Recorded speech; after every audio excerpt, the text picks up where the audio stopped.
The Anti-Defamation League has been a frequent target of Benz's ire in recent live streams. Quote, the fight for white identity would mean a battle for the soul of the internet itself, Frame Game wrote in 2017. Frame Game sometimes referred to himself as Alt-Lite, a play on alt-right, a community that was resistant even to Jewish people who sympathized with them. Frame Game was promoted by alt-right leaders, including Richard Spencer, who led torch-carrying white nationalists in Charlottesville, Virginia in 2017, and has appeared often on podcasts of white supremacists, including Patrick Casey of the group then known as Identity Europa, which helped plan the deadly Unite the Right rally in Charlottesville.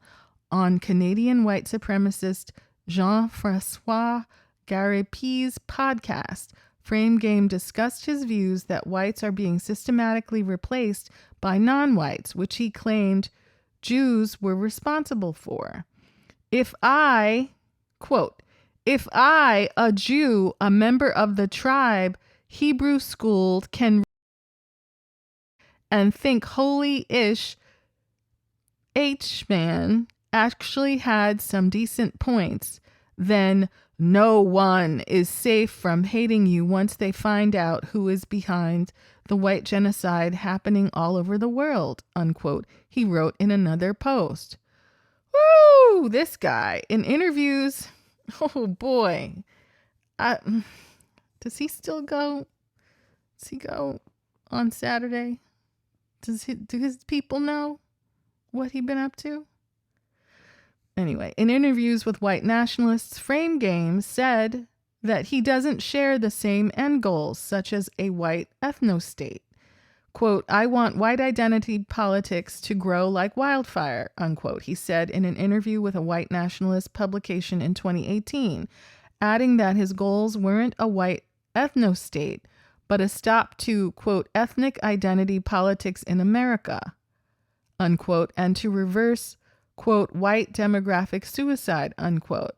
Quote, look, we are in different movements, but there's overlap, unquote. Frame Game told the interviewer, an avowed white nationalist, quote, I just want white positivity to be normal instead of white toxicity. If you want something more than that, cool, unquote. Frame Game's online persona began to run into some of the same issues that Benz would later rail against: social media moderation, the rise of the alt-right online, and the proliferation of hate speech triggered calls from civil society organizations and politicians for companies to take action. Many did, instituting new policies and punishments that began to limit the kind of content that Frame Game propagated. By 2018, Frame Game had received multiple warnings and strikes on his YouTube videos. He posted that titles like, quote, How White People Turned Alt-Right were being censored. Sometime in the fall of 2018, Frame Game made his videos private and seemingly stepped away from the channel altogether. Many of his videos have been archived or republished on alternative platforms. Frame Game also disappeared from Twitter. YouTube did not respond to a request for comment. By winter 2018, Benz had taken a job as an assistant secretary for public affairs at the Department of Housing and Urban Development, writing speeches for then Secretary Ben Carson. He left in 2020 and went to the Department of State, where he held the position of Deputy Assistant Secretary for International Communications and Information Technology for less than a year. Do they background check these people? Benz parlayed, and he can't be the only one.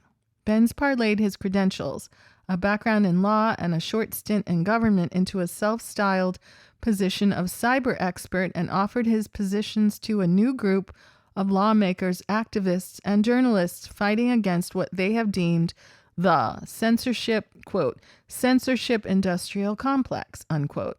In April 2022, Benz registered the Foundation for Freedom Online, a group of unknown size that describes itself as offering nonpartisan insights and assistance to all people taking as offering, quote, nonpartisan insights and assistance to all peoples taking a stand for freedom of speech, freedom of expression, and the free exchange of ideas online.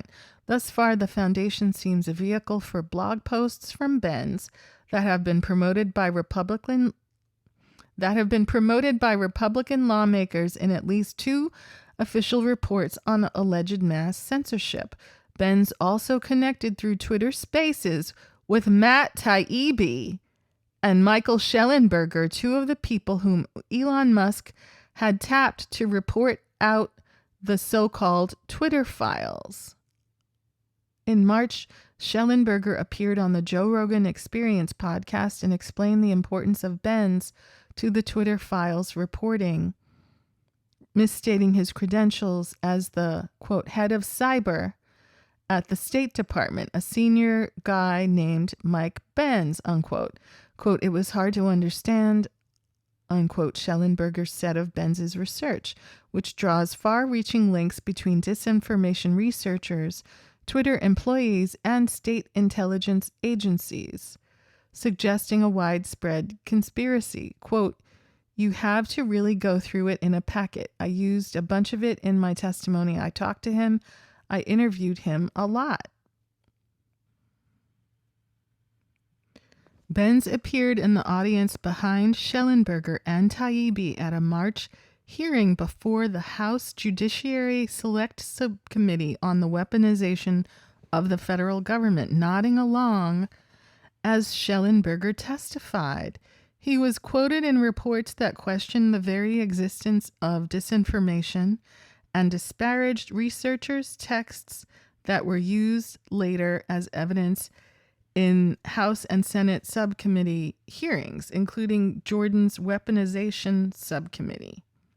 When reached for comment about Benz and his connections to Frame Game, Schellenberger said in an email, quote, Mike Benz has done some of the best research of anyone exposing the censorship industrial complex, and I was glad to draw from it for our own reporting about the ways in which the U.S. government and its proxies coerce and inspire censorship by social media companies of disfavored views and voices. I have no knowledge of Benz's other views and am skeptical they could change my view of his research into the censorship industrial complex, unquote. Taibbi, our old pal Matt Taibbi, did not respond to a request for comment. Benz has gotten the attention of Musk, too. The billionaire owner of the X platform, formerly known as Twitter, has publicly replied to some of Benz's posts on the platform.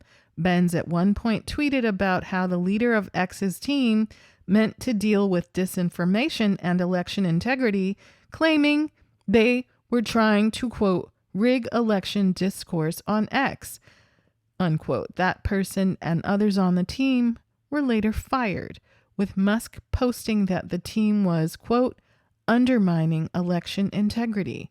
Benz has amassed 99,000 followers on X, Twitter, and has been featured in scores of interviews with Fox News, OANN, Real America's Voice, and the Epoch Times. A few in his former audience said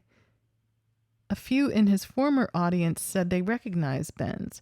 Quote, dude, loved your old YouTube channel back in the before times. Any chance of donning the green hoodie again? Unquote. One user posted to X in September in response to a post from Benz. In 2017, Frame Game tweeted his concern over what information might be unearthed about him in 10 years. Quote, this is my story, unquote, he wrote. Wow. I'm stunned. What? And giving this character jobs in government and not being able to ferret out his background in a background check doesn't seem accidental. Doesn't seem sloppy. It seemed like what was on the menu. And if this is the one we're talking about now, where are the others? Let me know what you think in the comments.